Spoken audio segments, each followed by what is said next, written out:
When we're talking about greatest directors all the time, the names that often come to mind are Steven Spielberg, Stanley Kubrick, or Akira Kurosawa. But in recent years, there was a lot of discussion. Is there a possibility that some new director can join the ranks of these great directors? And the name that often comes up is Christopher Nolan.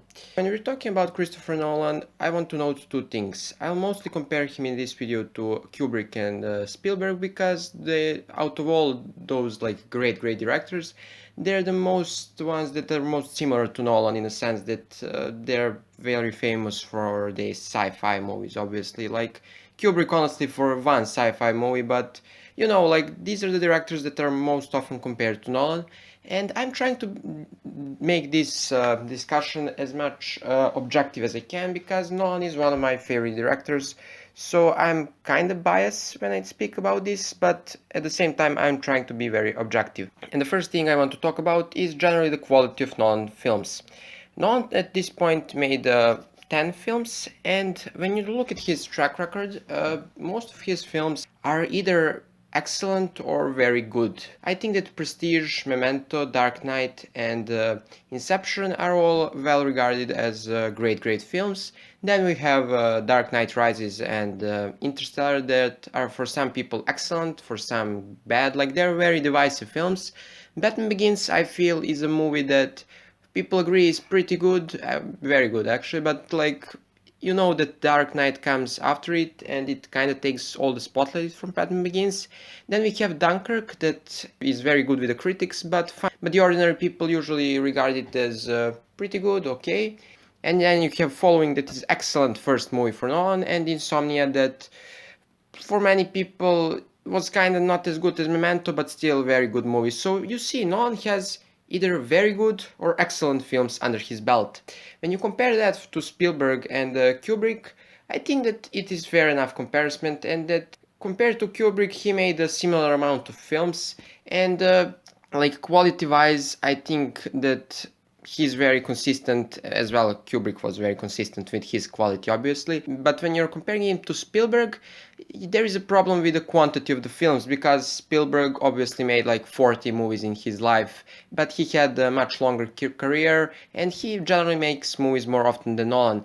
When we're discussing the quality of his film, like the average quality, I think that yeah, there is a discussion to be made when discussing the possibility of Nolan being one of the greats. But obviously for a greatest director all the time, that sort of thing, there are many more things that we need to take into account. And one of them is how revolutionary and important were they for the age that they made films in.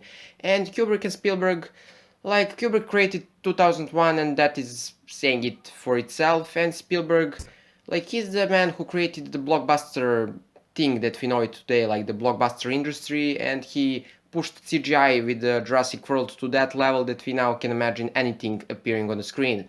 And does Nolan have the same kind of impact? Well, it's kind of tricky. Nolan actually, from the technical side of the things, he pushed IMAX cameras like this new form of film, kinda. And that is his biggest technical contribution. But I think that Nolan's biggest contribution to the cinema is kind of how he maintained the old school cinema and blended it with the new form. Like what I'm trying to say is Nolan kind of like used CGI in his new movies, but he still keeps practical effects. One of the biggest discussions with film lovers these days, like at least this blockbuster cinema, is how much CGI is overused today and how much practical effects are forgotten. But the Nolan is the man who just keeps that cinema and always uses practical when he can. And I think that idea of a director who does this in 2020 still with the movies that have this high budget is just incredible. And I think that kind of revolutionary aspect is not the aspect that Nolan falls behind, but I think that he's not really revolutionary, more that he's very important for this age. Next thing I want to talk is the power of the name. When you say Akira Kurosawa, Martin Scorsese, there's something about their name that you just hear it. You don't need to see the trailer. You're going and watching that film. And for the Nolan, does he have that kind of name? Well, this may be an unpopular opinion, but I think that Nolan is generally today has the biggest fan following than any other film director. And I know that there are many big Tarantino fans that like hear Tarantino name and they go immediately into the cinema. But I think that Nolan kinda with his style of filmmaking and the kind of movies he's making, like these movies that will just blow your mind, just with how incredibly and ambitious they are. I think that he truly like is in the ranks name wise, like how much hype he creates with his own name and so on.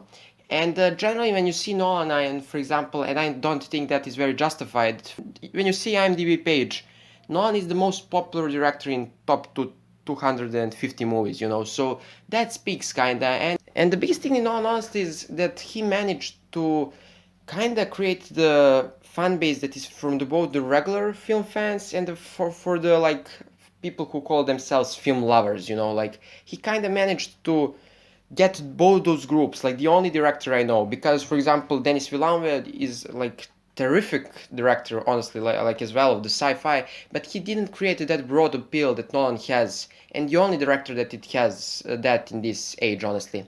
And the final thing I want to talk about when discussing Nolan and the possibility and the thing if he is like the one of the greatest directors ever is the diversity of his films. Sorry, the diversity of his filmography. That sounds a bit better, honestly. And yeah, I think this is the Nolan's problem and why he still is not one of the greatest directors of all the time. The thing is, when you look at Stanley Kubrick, he created one of the greatest scores with Shining, one of the most famous war movies with Full Metal Jacket, and one of the most iconic comedies with one like with Doctor Strangelove, and then he created 2001, that is like the grandfather of all sci-fi, honestly. And then you look at Spielberg, who created many movies and with many genres like tense thrillers slash horrors with Jaws, dramas with Schindler's List, and then family films like Jurassic Park and adventure film like Indiana Jones.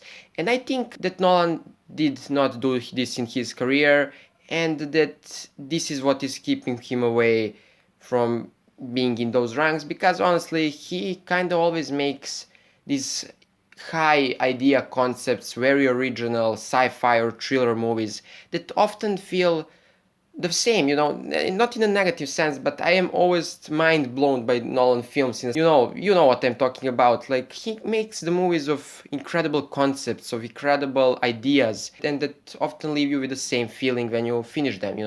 And like, do I think Nolan can actually make something other than this? Of course I can. I think that Nolan actually for example, in Interstellar, show that he can tackle human emotions very well when he wants to.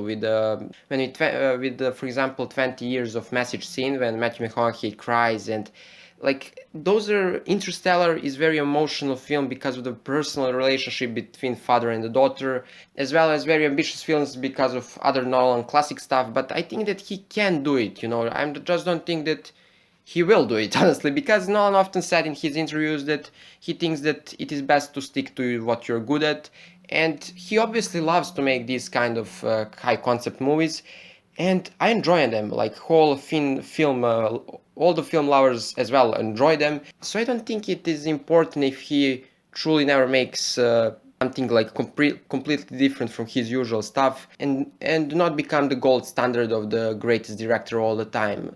He makes great movies every 2 to 3 years, and we all love them, so is that very important at the end? I hope you have a good day. See you next time. Bye.